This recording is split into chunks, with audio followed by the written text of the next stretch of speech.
ये कहानी है दो बूढ़े दोस्तों की जो कि हॉस्पिटल में एडमिट थे।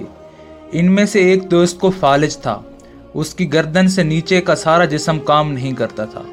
वो बस सिर्फ बेड पर पड़ा रहता।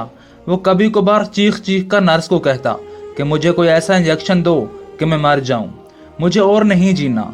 वो जिंदगी से तंग था। उसके साथ वाले बेड पे उसका दूसरा दोस्त ये सब कुछ सुनता। एक दिन सुबह सवेरे दूसरा दोस्त कमरे की खिड़की के पास जाकर खड़ा हो गया और पहले दोस्त को मुखातिब किया जो अपना जिस्म नहीं हिला सकता था और ज़िंदगी से तंग था। दूसरे दोस्त ने उसे कहा कि खिड़की के बाहर समंदर है जो कि बहुत ही प्यारा लग रहा है। इस समंदर के साल पर बहुत से लोग मौजूद हैं। कोई मॉर्निंग वॉक कर रहा है, कोई अकेला बैठकर एंजॉय कर रहा है।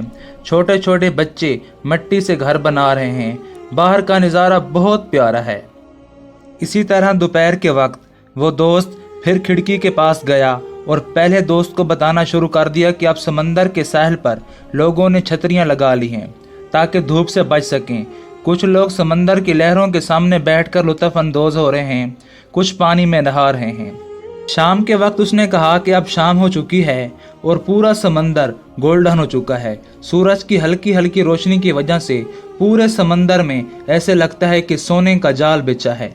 बहुत ही प्यारा मंजर है। पहले पहले इस दोस्त को जो कि हिल नहीं सकता था, उसको अपने दोस्त की बातें अच्छी ना लगती थी, लेकिन आहिस्ता आहिस्ता उसका इंटरेस्ट बढ़ता गया। अब वो सुबह होने का इंतज़ार करता कि कब सुबह होगी और मेरा दोस्त मुझको समंदर के बारे में बताएगा कि वहाँ क्या हो रहा है। अब रोज़ाना वो दोस्त खिड़की के पास खड़े होकर उसको समंदर के माहौल के बारे में बताता कि इस पे क्या हो रहा है। वो सब कुछ सुनता और बहुत खुश होता। उसको बहुत दिलचस्पी थी कि समंदर के साहिल पर अब क्या हो रहा है। एक दिन वो जब सुबह उठा तो उसने देखा कि उसका दोस्त जो उसे बाहर के माहौल के बारे में बताता था बेड पर नहीं है। वो उसका इंतज़ार करने लगा कि शायद बाहर गया हो, अभी आ जाएगा और मुझे बाहर के माहौल में क्या क्या हो रहा है सब कुछ बताएगा। कुछ देर बाद उसे किसी के कदमों की आवाज़ सुनाई दी। उसने समझा मेरा दोस्त आ रहा है, लेकिन ये उसका दोस्त नहीं बल्कि नर्स थी। उसने नर्स से अपने दोस्त के बारे में पूछा। नर्स ने कहा कि आपको तो उन्होंने बताया ही होगा कि उनके पास बहुत कम दिन थे, कल रात ही उनकी डेथ हो गई है। वो दोस्त ये सुनकर बहुत परेशान हो गया। उसे बहुत दुख था अपने दोस्त की मौत का, लेकिन दुख के साथ साथ उसके दिल में एक ख्वाहिश भी थी कि अब एक बार किसी न किसी तरह इस खिड़की के बाहर मौजूद समंदर के साहिल पर मौजूद लोग और वहाँ का माहौल देखा जाए। उसने पूरी ताकत से कोशिश करना शुरू कर दी, लेकिन उसका पूरा जिस्म क्योंकि फाले की वजह से हिल नहीं सकता था, थोड़ा सा भी ना हिला। उसने कोशिश जारी रखी और पूरी ताकत से उसने जिस्म को हरकत दी तो वो बेड से नीचे गिर गया।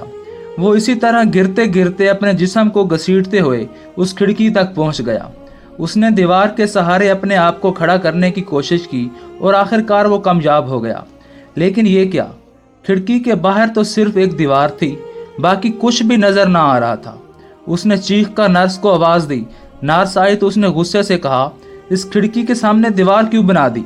नर्स ने कहा, जनाब मैं पिछले 20 साल से यहाँ काम कर रही हूँ, ये दीवार तो इससे भी पहले की है। उस बूढ़े शख्स ने हैरान होकर कहा, फिर दोस्त ने मुझसे झूठ क्यों बोला?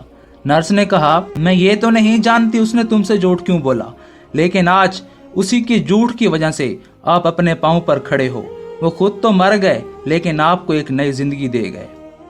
अहले इल्म लोग कहते हैं कि इंसान जब बात करता है तो उसके अल्फाज में इतनी ताकत होती है जिसकी कोई हद नहीं।